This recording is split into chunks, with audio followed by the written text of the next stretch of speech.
Bersyukur, berterima kasih oleh karena segala kebaikan Tuhan dalam hidup kami. Hari ini kami ada di rumah Tuhan. Kami boleh memuji, menyembah Tuhan. Kami boleh menikmati hadirat Tuhan. Dan biarlah pertemuan ibadah kami hari ini menjadi lebih sempurna karena kami diberkati dengan pemberitaan firman Tuhan. Mari Bapa lewat Roh Kudus, Engkau urapi semua kami dalam ruangan ini. Berbicaralah Bapa dalam nama Yesus. Kami berdoa mengucap syukur. Amin. Baik, shalom.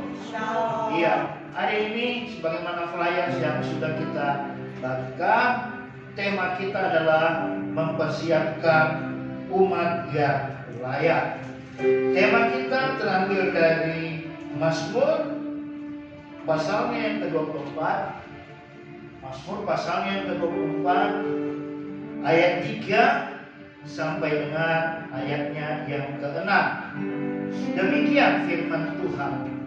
Siapakah yang boleh naik ke atas gunung Tuhan?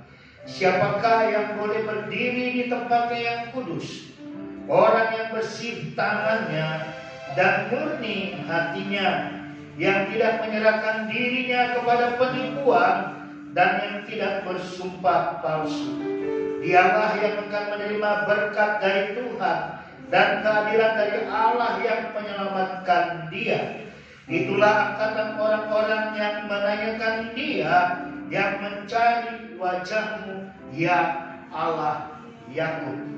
Sampai sedemikian jauh pembacaan firman Tuhan.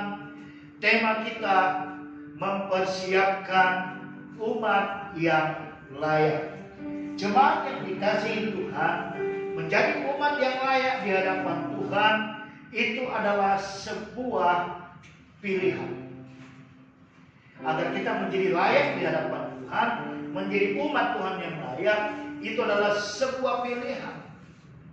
Karena bisa saja kita tidak menjadi umat yang layak oleh karena buah kehidupan kita.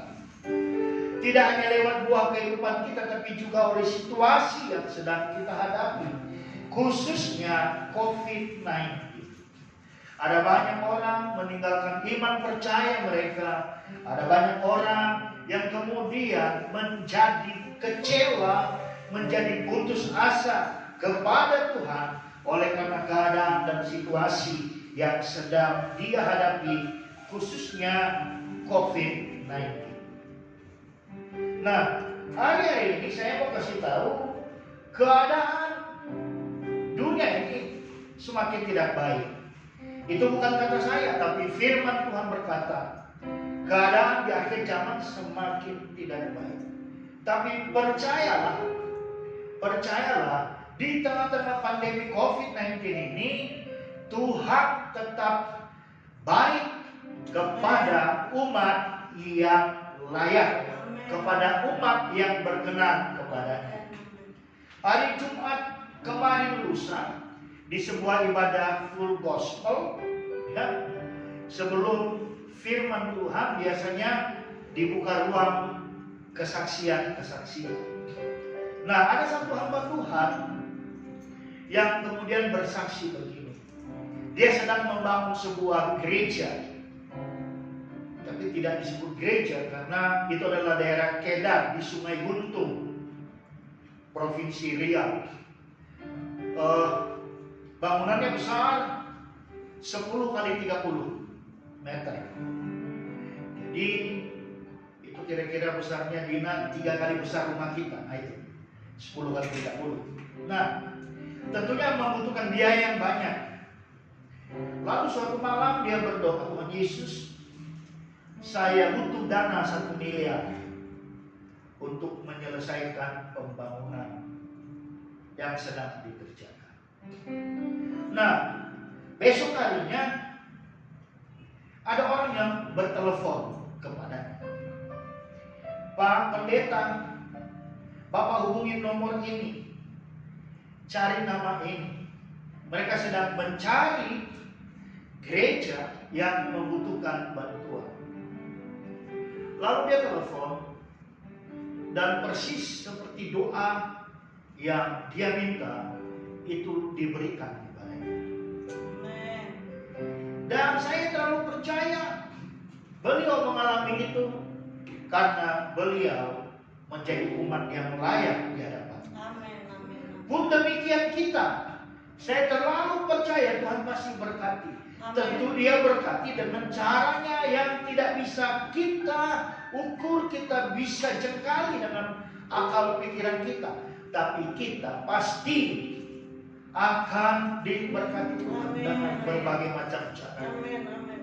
Suatu ketika istri saya berkata begini, "Bang, tahu tak tadi malam apa doa? Apa doa?" Saya berdoa, "Tuhan kirim orang-orang yang perlu kami tolong." Benar. Siangnya ada orang yang datang minta tolong, memang lewat WA. Lalu saya pikir-pikir, coba kemarin istri saya bilang, "Ya Tuhan, saya perlu 1 M." Oh, jangan dikasih 1 M juga. Tapi dia berdoa, Tuhan kirim orang yang perlu ditolong. Benar. Lewat WA ada orang yang minta tolong, butuh A, B, C, D sampai Z. Tapi ini santai saja. Tapi dalam hati, coba si mama kemarin berdoa, "Tuhan, kami butuh 1 M." Oh, karena saya percaya istri saya adalah umat yang layak. Amin. Cuma dia berdoa kirim orang yang perlu ditolong. Benar-benar Tuhan kirim. Jadi saya percaya nanti malam Bunda juga akan tetap berdoa, ya, sesuai dengan apa yang Roh Kudus gerakkan dia untuk berdoa. Ya, tapi benar, dan saya diberkati sekali dengan kesaksian hamba Tuhan itu, dan itu membuat saya mulai ketika Jumat itu saya mulai berani berdoa dengan hal-hal yang besar. Contoh nih, ya kan? Mobilku rodanya berapa? 4. Memang di rumah kami ada kendaraan roda 4, tapi 2 sepeda motor. Jadi rodanya 4 juga. Nah, jadi saya mulai berdoa mau minta mobil, gitu. Ya, masa mobil gak dapet 1 M aja dikasih sama Tuhan kan? Tapi poin utamanya, maka saya kasih tema menjadi umat yang layak. Ayo kita benar-benar menjadi umat yang layak pertama-tamanya. Itu dia. Ya. Jadi kalau tadi malam di rumah, anggota rumah bilang, "Iya Pak, kayaknya aku udah lama gak berdoa. Mulai malam ini aku kembali berdoa." Pak Kandang mengatakan, "Kayaknya aku deh." Nah, mari kita bedah ayat per ayat. Siapakah yang boleh naik ke atas gunung Tuhan? Siapakah yang boleh berdiri di tempatnya yang kudus? Itu pertanyaan kepada person to person. Saya mau pastikan jemaat GBI Miracle Service di Bangun Center semuanya adalah menjadi umat yang layak. Hari-hari ini memang kita, atau katakanlah kami, sedang dalam masa-masa menipis. Saya kaget juga waktu Bunda berdoa, kirim Tuhan orang yang minta tolong, padahal lagi menipis. Nah, tapi itulah Tuhan kepada umat yang layak. Dia tidak hanya memberkati, tapi dia juga memberi kejutan. Tadi saya barusan memimpin ibadah di sebuah gereja. Sama-sama GBI. Lalu biasa sesudah pulang saya dikasihkan amplop PK. Saya terima dengan senang hati. Lalu di sana ada acara happy birthday. Saya bilang, "Aduh, saya mau ikut acara happy birthday-nya ya. Saya kepikiran dengan ibadah kami." "Oke, nggak apa-apa Pak Pendeta." Lalu disanguin 3 bungkus nasi. Haleluya. Nah, saya sudah keluar dari pintu gerejanya, sudah berjalan pulang, ada satu orang kejar saya. Pak. Saya lihat ke belakang, "Kenapa Bu? Ini dia bukan pekerja, dia jemaat. Ini ada sedikit berkat dari saya." Oh, haleluya. Hari ini saya terima 2 amplop. Kita nggak perlu jumlahnya, tapi itulah kejutannya Tuhan. Amin. Jadi ini PK karena pelayanan, ini jemaat dari Pak. Sesudah saya terima, saya nggak berdiam diri. Siapa tahu ada yang nyusul panggil saya, Pak. Udah gimana? Si Gideon ketawa. Nah, siapakah? Itu pertanyaan person to person. Dan itu terpulang kepada pribadi lepas pribadi. Nggak bisa saya bilang sama Gideon, kamu harus menjadi umat yang layak Gideon, kamu harus begini. Bergantung kepada Gideon. Bahkan kepada istri saya pun. Saya nggak bisa buat dia menjadi umat yang layak. Bergantung kepada dirinya sendiri. Maka itu kita perlu ibadah. Maka itu kita perlu persekutuan dengan Tuhan. Maka itu kita perlu baca firman. Maka itu kita perlu hidup di dalam kebenaran. Jadi pertanyaan, bukan karena dia kulitnya putih, maka dia yang layak. Bukan karena rambutnya keriting, maka dia yang layak. Tidak. Apa lagu itu? Hitam mata putih, rambut keriting. Ya kan? Ada lagunya tuh ya, Dia disayang Tuhan. Nah, semua disayang Tuhan, tapi ada prakondisi kita harus menjadi umat yang layak. So how to, bagaimana menjadi umat yang layak itu? Ayat 4 berkata, orang yang bersih tangannya dan murni hatinya. Bersih tangannya. Tadi saya di gereja sana, saya bilang kalau ada istri saya, kalau disuruh bersaksi, dia pasti bersaksi. Selama 27 tahun kami nikah, tangan suamiku nggak pernah singgah di pipiku. Nah, tapi kalau membelai pasti sering. Dulu saya suka sekali membelai istri saya. Karena rambutnya panjang, sayang. Kalau sekarang sayang. Karena saking pendeknya rambutnya, sayang. Kalau dulu enak, sayang. Rambutnya panjang. Serius, rambutnya panjang, sayang. Maka saya wanti-wanti dengan anak saya, nggak boleh potong rambut pendek. Itu dia. Mungkin Jai baru tahu nanti malam, mungkin dia belajar praktek. Saya dulu paling suka, tapi sekarang susah jerak saya. Jangan kan saya, udah sampai di ujung rambut. Jadi syarat yang pertama adalah bersih tangannya dan murni hatinya. Bersih tangannya juga artinya kalau kita di dunia sekuler, kita nggak mau jadi orang-orang yang melakukan perbuatan-perbuatan kotor, korupsi kah. Kalau kita pedagang, kita tidak suka tipu timbangan dan seterusnya. Dan yang murni hatinya. Amsal 4 ayat 23 berkata, jagalah hatimu dengan segala kewaspadaan, karena dari situlah terpancar kehidupan. Yang suka mencuri hati kita itu bukan orang yang di Singapura sana, orang yang dekat kita. Orang yang dekat dengan kita, keluarga, teman, rekan satu kerja, teman sesama guru, dan seterusnya. Tapi dikatakan, jagalah hatimu dengan segala kewaspadaan, karena dari situlah terpancar kehidupan. Yang murni hatinya dia akan selalu berpikiran positif. 1 Korintus 2 ayat 16 berkata, tetapi kami mengenakan pikiran Kristus. Kalau hati kita ini busuk, kalau hati kita ini jahat, maka kita bukan lagi pikiran Kristus, tapi pikiran kotor. Tetapi kami memiliki pikiran Kristus untuk menjaga hati kita tetap murni. Ya. Hari ini, ketika kita boleh menjaga hati kita tetap murni, maka kita selalu berpikir yang positif. Ketika kita punya hati yang murni, maka kita akan sangat mudah untuk datang menghadap Tuhan.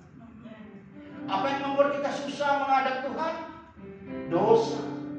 Maka itu ketika Adam dan Hawa jatuh kepada dosa, ketika suatu sore, Alkitab berkata, Allah berjalan-jalan di tengah-tengah taman Eden. Dia cari Bukan dia tidak tahu, dia tahu. Tapi dia berkata, Adam, di manakah engkau?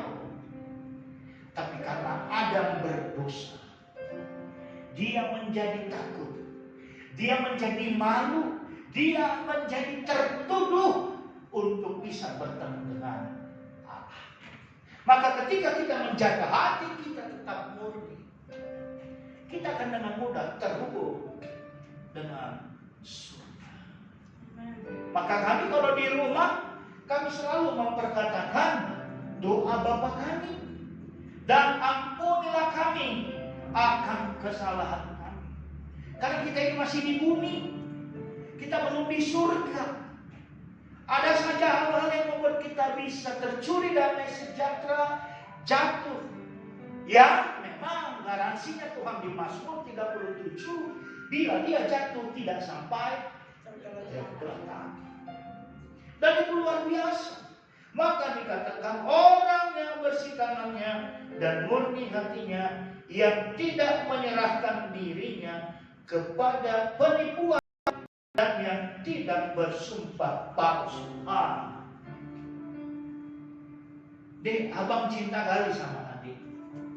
Yang benar bang. Iya. Swear. Masa sih iya. Swear kekewer-kewer. Itu ditibang. Di Tanjung Piayu. Dia bilang juga, Dek, I love you, Dek. Yang benar bang. Iya. Benar gak? Swear kekewer-kewer.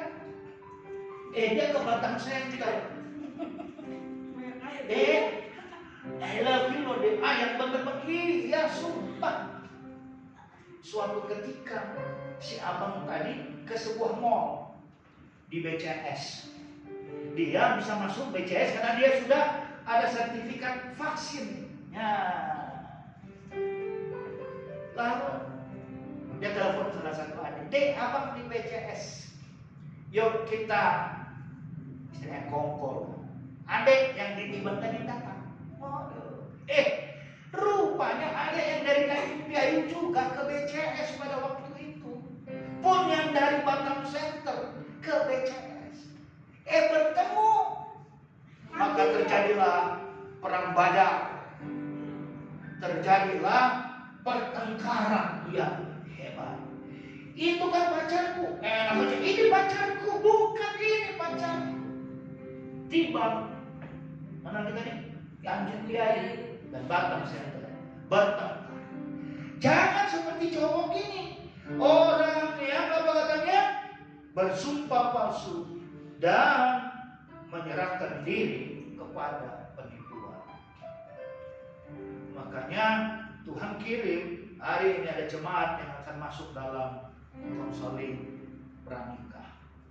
Maka jemaat yang mau masuk dalam konseling pranikah, khususnya yang cewek, harus nanya betul-betul, bener bang, lu cinta gue? Kita ini kan di Batang Center, jangan-jangan di Batu Haji ada satu juga bang. Tapi di jemaat ini itu nggak ada. Amin. Itu kan bisa saja bang. Iya kan? Nggak ditibang ada, di Piayu ada, Batang Center ada. Maksudnya konteks katanya yang tidak menyerahkan dirinya kepada penipuan dan yang tidak bersumpah palsu. Itu dia. Jadi syaratnya kalau kita baca gampang, kan sangat gampang membacanya kan? Bersih tangannya, murni hatinya, tidak menyerahkan diri pada penipuan, tidak bersumpah palsu. Apa ini saja? Mari kita benar-benar wujud menyatakan dalam hidup kita, kita adalah orang yang murni hatinya, bersih tangannya, tidak bersumpah palsu, tidak suka dalam penipuan. Kalau kanak-kanak, anak kecil, ya kan?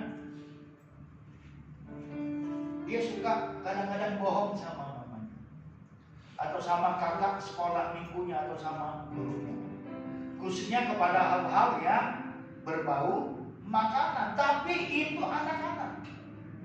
Maka Alkitab pada katakan, hendaklah kita dewasa dalam kebenaran, tapi seperti kanak-kanak dalam hal dosa. Mari jemaat GBI Miracle Service Event Center persiapkan diri menjadi umat yang layak.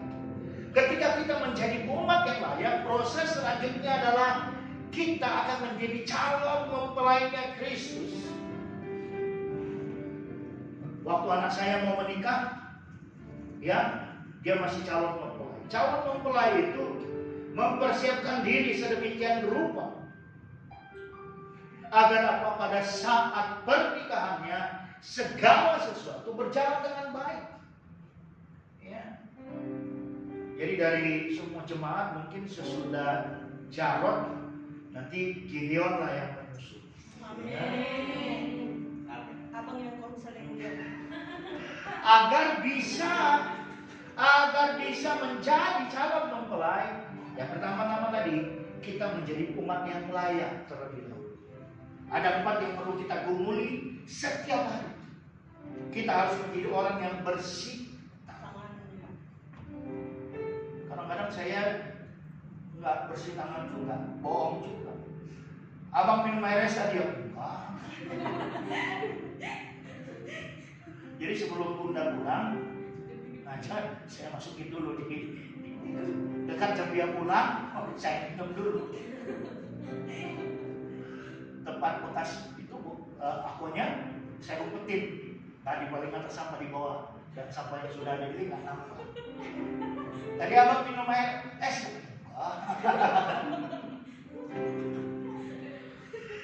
Bersih tangannya, murni hatinya. Ya. Suatu ketika teman kami di Full Gospel, dia bekas orang nomor 1 Garuda di Batam. Dia bilang, karena kemurahan Tuhan saya dikirim sekolah ke Jenewa 6 bulan.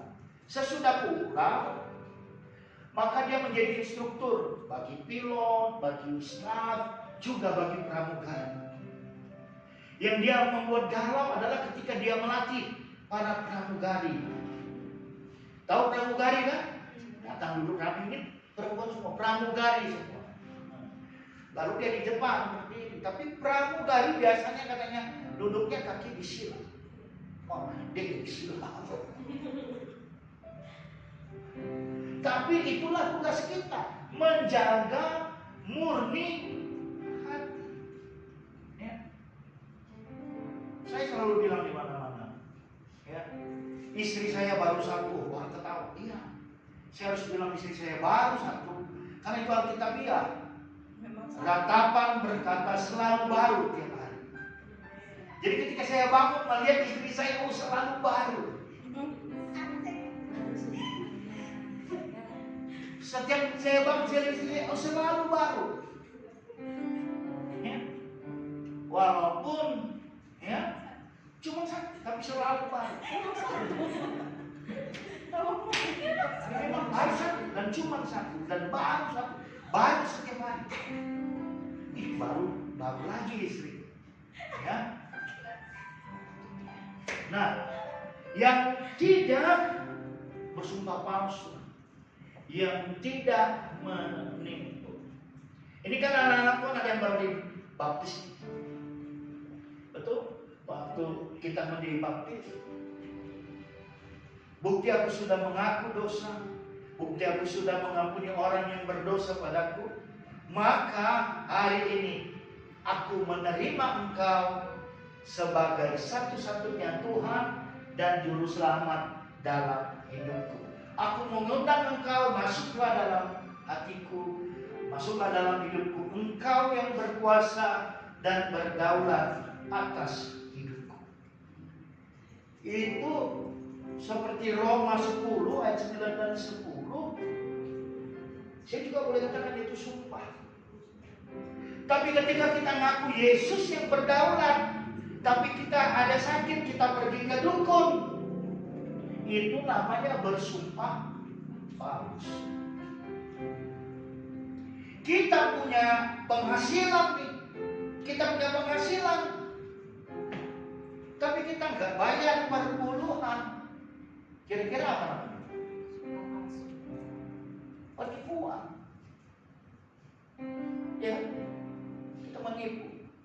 Maka nanti cari dalam kitab kisah Ananias dan Safira. Dua-dua koib karena menipu. Nanti cari ya kan, tinggal ketik Google, buka Google Ananias dan Safira, nanti tersaji. Tapi mari 4 unsur ini, 4 hal ini, jemaat. Apa tadi yang pertama? Bersih tangannya, murni hatinya, tidak penipuan, tidak bersumpah palsu. Itu setiap hari harus kita gumuli dan harus kita kerjakan dalam hidup kita, agar kita boleh menjadi umat yang layak, dan karenanya kemudian kita akan bisa masuk dalam proses calon mempelai.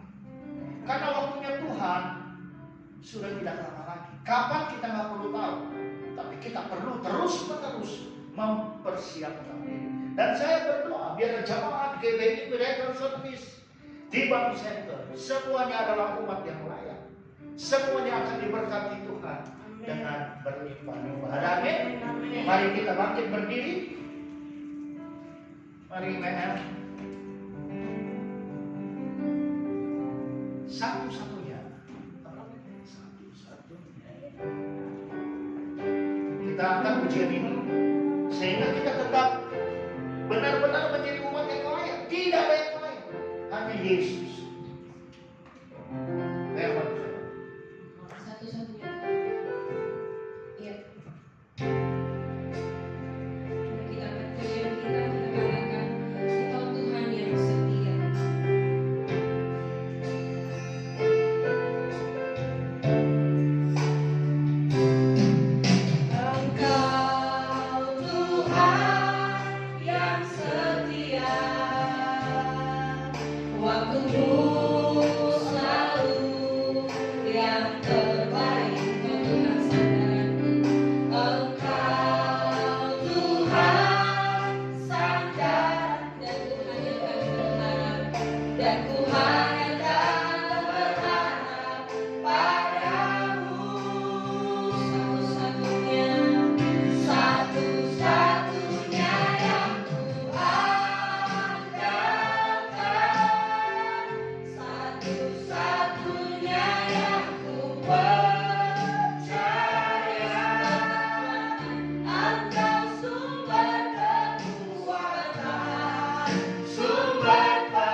Sebab sebagaimana firman-Mu di Mazmur 24 ayat 3 sampai 6, itulah yang hari lepas hari kami kerjakan, kami kumpulkan dalam hidup kami pribadi lepas pribadi. Bapa, terima kasih, kami mengaku kami terbatas, kami tidak bisa tanpa Tuhan, kami tidak mampu tanpa Roh Kudus. Kami biarlah Roh Kudus yang akan terus berkarya di tengah hidup kami, sehingga setiap saat Engkau akan mendapati kami sebagai umat Tuhan yang layak. Bapa, terima kasih